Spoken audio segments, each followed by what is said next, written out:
지난번에 박사님께서 좋은 물건 많이 추천해 주신다고 해서 고민을 좀 많이 했는데 그걸 가시려고요? 네, 다음에 또 돈 모아서 오겠습니다. 박사님, 요즘 뭐 금리도 오른다고 그러고 연휴 지나면 거래가 좀 많이 없어지지 않았나. 이제 연말도 가까워지고 요즘 좀 분위기가 좀 어떤가요? 좋지 않죠? 뭐 아시잖아요. 지금 아크로 리버파크가 42억 찍었고 아파트 값은 더 올라가고 있는데 건물 값은 그럼 어떻게 되고 있냐, 이게 궁금한 거 아니에요? 네, 맞죠? 금리 올라갔는데 건물가 올라가겠냐? 그러니까요. 네. 그게 제일 걱정이죠. 고민이 저도 안 많았어요. 올라갈 것 같아요. 그런데 현실은 오르고 있더라고.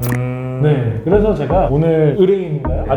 아저씨님한테 제가 좀 놀라운 것들을 좀 보여드리려고. 저도 놀랐어요. 왜냐하면 최근에 뭐 이런저런 일 때문에 최근 뭐 매각된 거나 정보 사례를 제가 많이 안 봤거든요. 근데 오늘 우연히 정보 사례를 보다가 야, 이거는 오늘 아저씨한테 꼭 전달해줘야겠다 라는 생각이 딱 꽂혔어. 그래가지고 제가 그거를 좀 이야기해보려고 오늘 또 이렇게 준비를 했습니다. 그동안 매물 많이 봤잖아요. 네, 뭐 다양한 루트로 정말 많은 매물들 봤고, 네. 아마 지금 보고 계신 분들도 네. 많은 매물들 보시지 않았을까. 요즘 사기 어렵지. 네. 너무 단기간에 올라가다 보니까 네. 이걸 내가 사야 되나 말아야 되나 고민 많았잖아요. 한 달 전 가격이랑 또 지금 다르니까. 뭐 이렇게 바뀌어? 계속 올라가? 그게 아마 저뿐만 아니라 많은 분들이 좀 고민하고 계신 게 아닌가. 저희는 그래도 팩트를 이야기를 드려야 되니까. 이게 실제로 저도 요즘의 상황상 부동산이 올라가야 되는 시장인가라는 고민들이 있어요. 근데 이게 재밌는 게 부동산 말고 다른 거 다 올랐어. 오히려 더 오르고 있어. 맞죠? 네. 실물자산이라고 할 수 있는 부동산, 그림, 미술시장도 엄청나게 올랐고요. 시계, 와인, 사치품이나 아니면 명품 같은 경우 다 올랐죠. 이런 살 수 있고 투자로 가지고 있을 수 있는 것들이 모든 게 다 올라가고 있어요. 부동산도 그거에 따라서 이상하게 올라가고 있어. 참 신기하더라고요. 그래서 아까 여러 가지 매물들을 좀 봤어요. 매각했던 사례들이거든요. 최근에 진짜 놀랍게 팔렸던 매물들이 굉장히 많더라고요. 바로 이겁니다. 올 초에 48억에 팔렸던 건데 이번에 또 팔렸어. 62억에. 앉은 자리에서 14억을 벌었네. 노년동에 이제 강남구청 뒤쪽에 있는 부지인데 요즘에 골목길 부지, 신축 부지도 하나 9천만 원이에요. 엄청납니다. 이런 얘기를 하면 또 하는 사람들이 얘기가 있어요. 아파트도 이미 평당 1억 2천 3천이 됐는데 아파트가 34평 아파트 국민평수가 42억이니까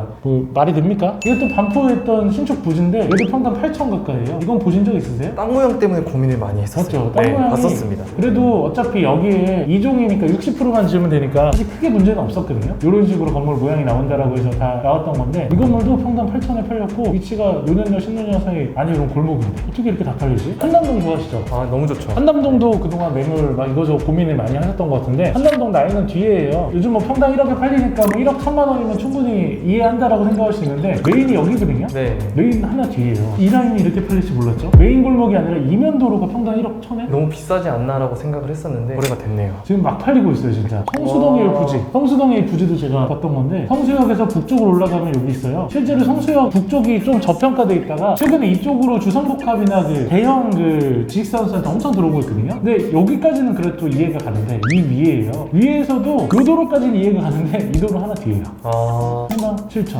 이거 매물 보신 적 있죠? 네. 볼 때 무슨 생각 있어요? 저기 안쪽까지 저. 해야 되나. 너무 비싼데. 놀라운 거야. 어떻게 이렇게 다 팔리지? 라는 생각이 들 정도로 다 팔리고 있어요. 요즘에는 성수동이 정말 말할 필요가 없이 너무 장난 아니에요. 근데 뭐 성수동만 그런 건 아니니까. 이거 박 아저씨께서 보신 적 와. 있어요? 조선 팰리스 가는 길에 근처에서 뭐 조선 팰리스 커피도 많이 드시고 있잖아요. 네. 이게 언주로 대로변에 있는 건물인데 건물이 이렇게 반듯하게 원주로 대로변 건물도 이렇게 지금 매각이 되네요. 평당 2억 정도, 250억, 40억 막 이렇게 팔려고 하다가 한 몇 달 만에 가격이 좀 올라가서 다시 나온 거거든요. 네. 와, 요즘에는 무슨 한 달에 10억씩 오르는 것 같아. 아파트뿐만 아니라 진짜 이 빌딩 시장도 이렇게 무섭게 올라가고 있네요. 아, 여기 또 대치동에 있는 건물인데 대치동 그래도 수익률이 잘 나오네요. 아, 이걸 내가 약간 요즘 매각 사례를 보면서 아, 이렇게 좋은 사례로 팔렸습니다라고 얘기를 해야 되는데 지금 그런 말이 안 나오는 게 저도 놀라워요. 네. 이런 게 팔리네 지금. 여기 대치동 메인 학원가 대로변인데 여기도 평당 거의 2억 1천에 팔렸네요. 리모델링 한 2019년에 건물 깔끔하니까 수익 잘 나와서 팔렸나 본데 이거? 네. 이렇게 그 컨설턴트가 아니라 본인이 살려고 했던 그 사람인데. 그래서 감탄만 나오는데. 네, 맞죠.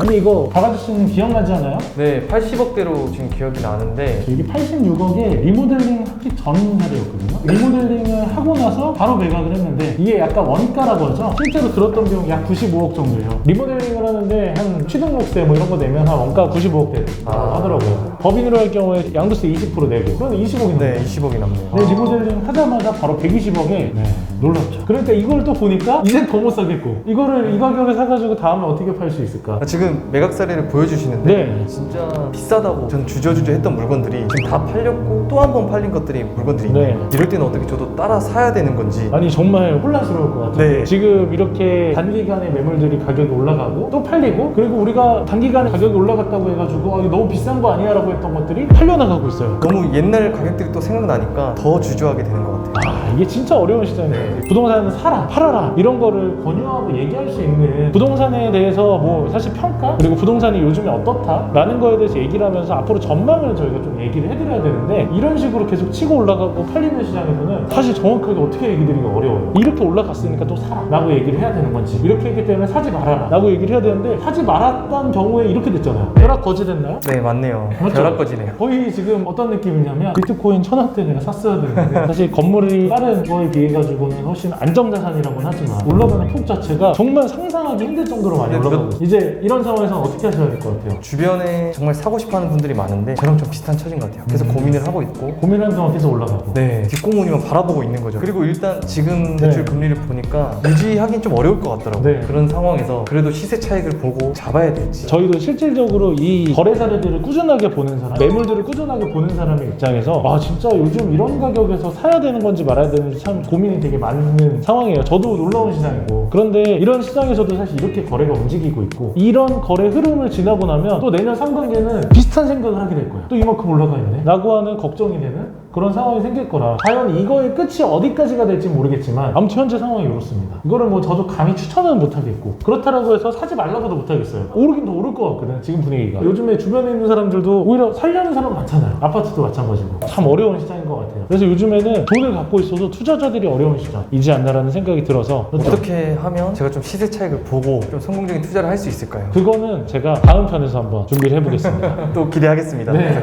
오늘 뭐 사실 제가 오늘 이 편을 준비하면서 느낀 게 정말 놀라워서 왜냐하면 제가 솔루션을 바로바로 드리는 사람이잖아요. 오늘은 솔루션들이 어려울 것 같아요. 그만큼 너무 급변하고 있는 것 같아요. 그렇죠. 이 네. 급변하는 부동산 시장에서 성급하게 움직이기도 그렇고 그렇다고 해서 가만히 있기도 어렵고 제가 이 투자자들의 마음을 저도 한번 같이 한번 느껴보는 시간이었던 것 같고 우리 그 박 아저씨님한테도 조금 더 괜찮은 것들이나 여러 가지에 대해서 좀 컨설팅을 해드리기 위해서 조금 더 연구를 하고 고민을 해가지고 다음 시간에 준비를 해봐야 되겠네요. 네, 알겠습니다. 네.